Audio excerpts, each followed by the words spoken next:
So a few years ago, I built this magnificent pergola.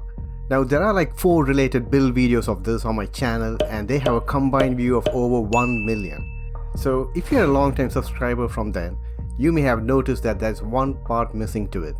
And so in today's video, and as the title suggests, we will cover on how I covered the roof of this pergola, the materials and tools that I used, the finer smaller details on how to get a professional final finish, and finally the cost of the project if you have to do something like this in 2023.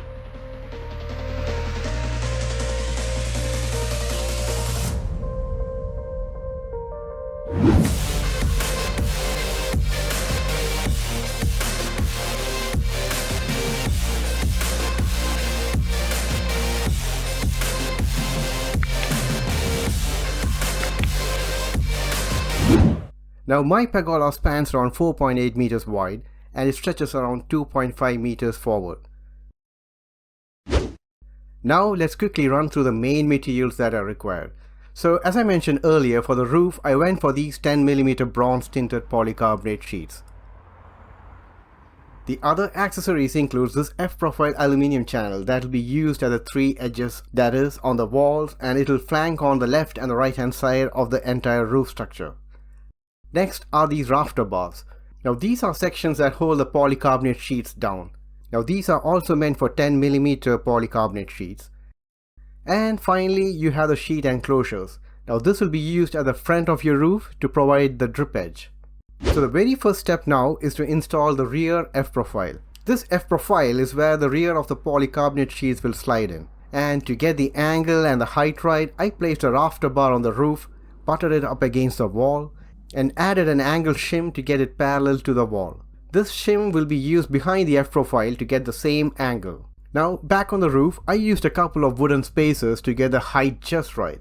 The important part to note here is that the height of the rubber seal on the rafter bar has to be on the same plane with the bottom of the inverted F-profile. I know there might be some questions on these makeshift platforms because I did have friends ask me on how I was working safely on top of the roof. So they are just boards with these rectangle cleats on the top end. These cleats will rest over the rafters, and with the help of 2 clamps on either side, it wouldn't slide down. Well, that's the theory, and I can say that it did work throughout this build. I cut the aluminium F-profile to size on my miter saw, and then deburr the edges with a file.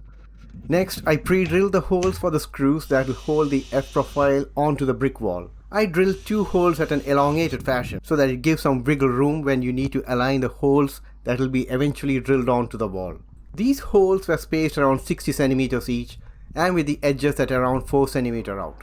I now transfer the position of the holes onto the wall. This is a jig that I made of some of the offcut, and I think this is something that will be extremely useful to determine those angles and heights I talked about earlier. An offcut of this inverted F-profile has been hot glued to some offcuts of the rafter bar, and with a screw hole already pre-drilled onto it. So all you have to do is to slide this jig against the earlier mark and then locate the exact location where you need to drill onto the wall. And I used my SDS drill to do this job. The location of the hole wasn't ideal and it's just along the top edge where the brick meets the mortar line. But by this time I'm already committed to the location, so I just went ahead and drilled it.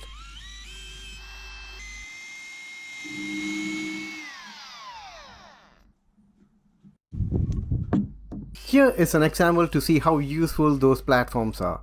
You could just move across this very safely like you would do on a scaffolding, but obviously you need some balance. This is Bostik flashband primer. This would be applied on the wall and will be crucial when it comes to install the flashband flashing later on. I applied a generous span of around 10 cm in thickness along the entire length of the roof line. These are one of those small things that you need to plan well ahead, as doing it later on increases risk of spilling drops of this on your polycarbonate sheet. Next, I screwed in the inverted F-profile onto the wall. Note the spacer used here to get the angle of the inclination right. The screws used are galvanized exterior grade screws.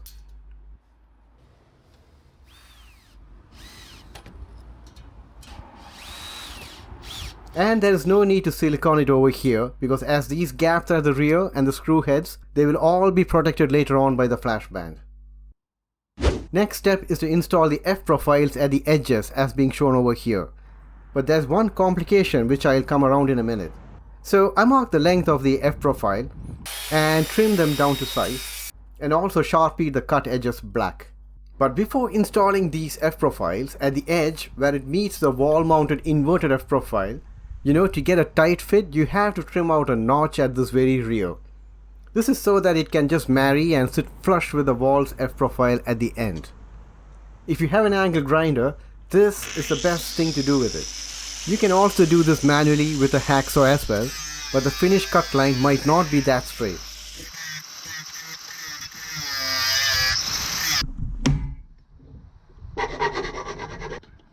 So now you can see that it's flush here at the bottom and it's flush at the top as well.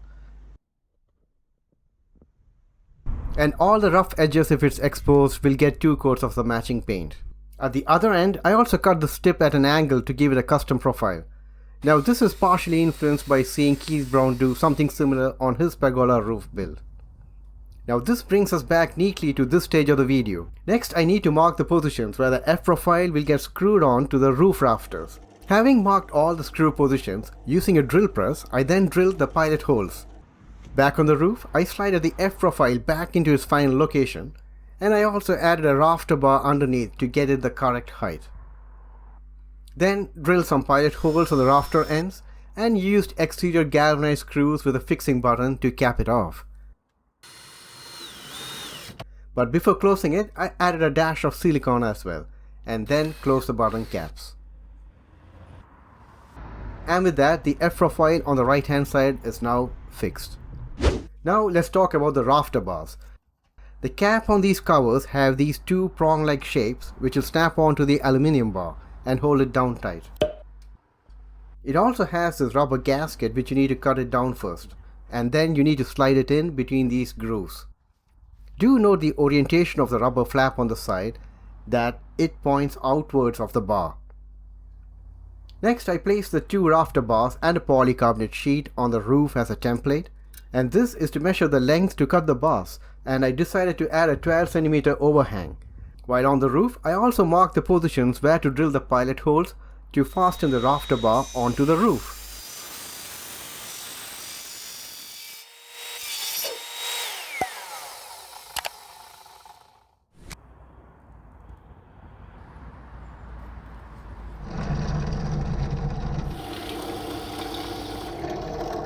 I also debarred the rough edges with a countersink drill bit.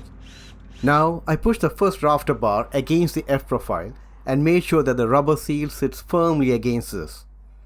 I then pilot drilled the holes on the wooden rafters through the pilot hole screws on the rafter bar, and then drove in 40mm galvanized exterior grade screws. I then applied some liberal silicone sealant to weatherproof the screw hole.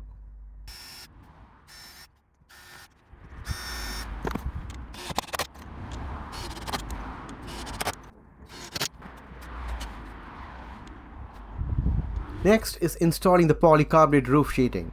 So every sheet has an outward sun-facing side that is UV protected, and one of the edges has this breathable aluminium foil tape. And the other end has this non-porous aluminium tape seal, and this is the side that goes up against the wall. Care should be taken to make sure that the correct side faces outside, because only one side is UV coated.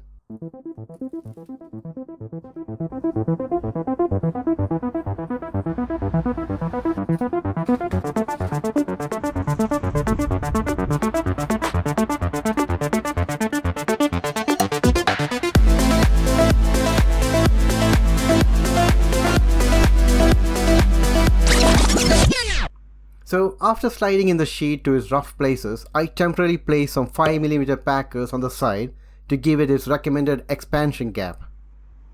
Then I placed a rafter bar cap on top and marked this section over here where I need to cut out the 2 prong parts. This is so that the rafter bar cap can sit recessed against the wall mounted F-profile.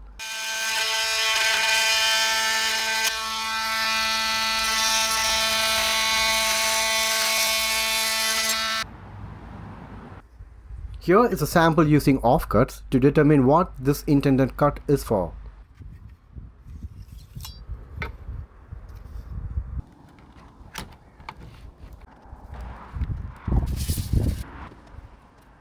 Now I'm placing the second rafter bar in place.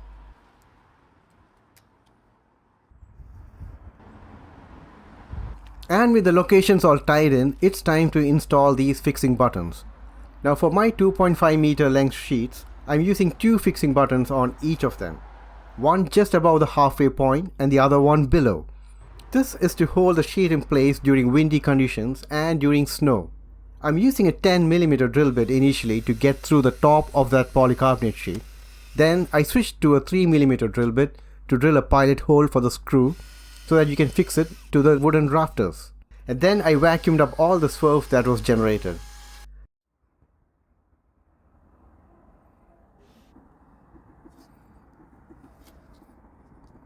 Now I applied some silicone and then screwed it in just tight enough. Easier said than done, but just a note that do not overscrew this part because it could create kind of a dent on your sheet.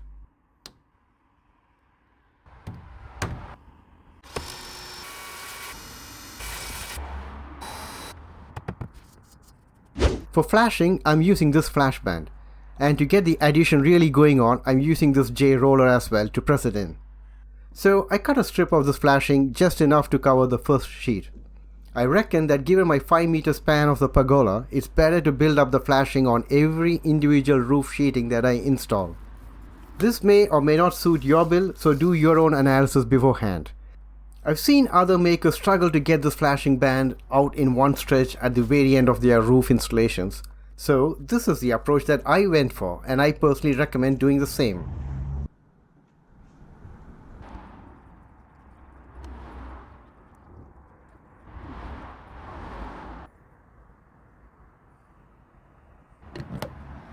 At the corner, I cut some additional flashing pieces and shaped it in such a way that the rainwater will not be able to get into the structure.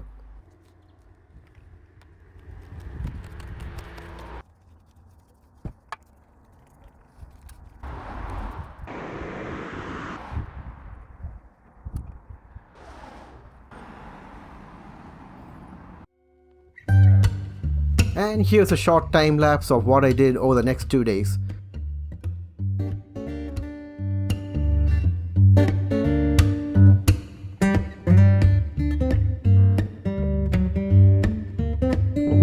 The weather wasn't that great, so progress was pretty slow.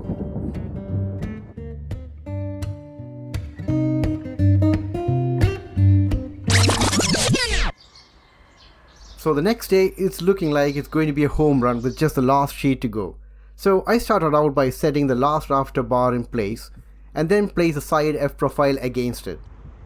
And as you can see, I used some spring clamps to hold the location down in place. When you temporarily remove the F profile, a thing to note is that the amount of reveal that you have.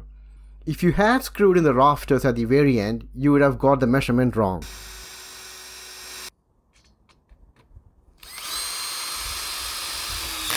So a safety tip, until now when I was on top of the roof, I had plenty of room to move around.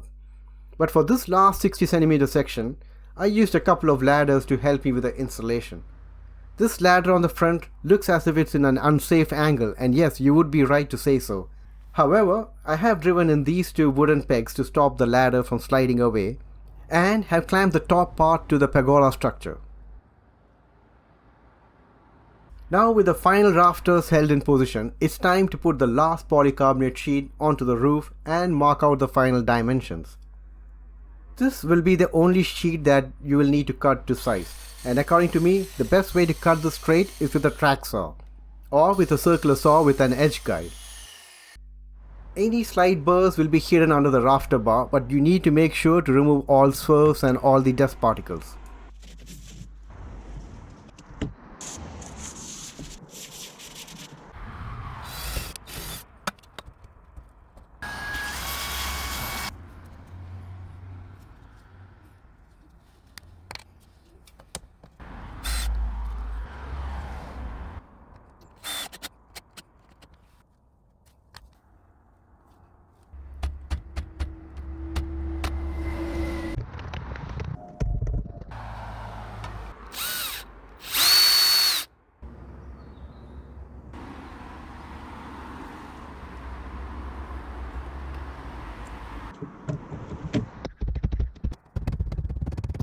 And this is a close-up on installing the flash pan.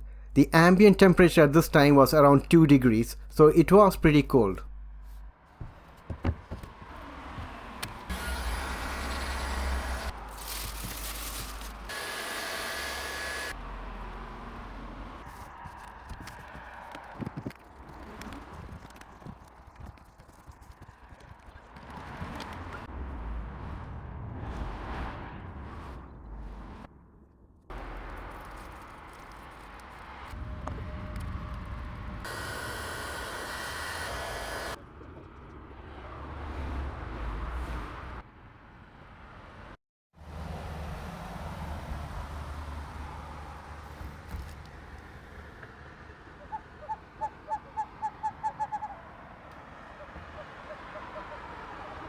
And if you're thinking I'm working so late in the night, it's only 10 to 5. It's just winter over here. Now next step is to trim this front edge to a perfect straight line. So I clamped a straight line on one edge and which runs all the way to the other end. And from this angle you can see the amount of material that I need to cut. And again, I prefer a track saw to do this. Since it's polycarbonate sheeting and with thinner aluminium profiles, your usual woodworking blades will do.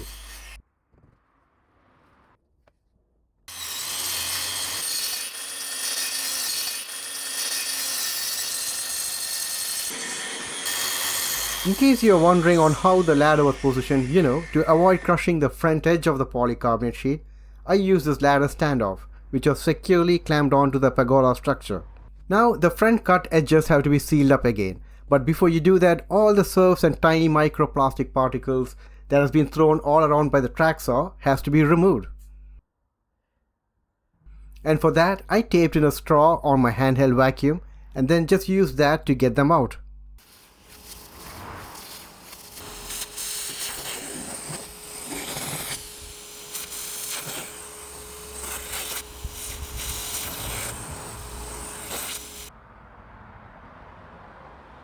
Now this is a recommended breathable membrane that needs to go on the front lip.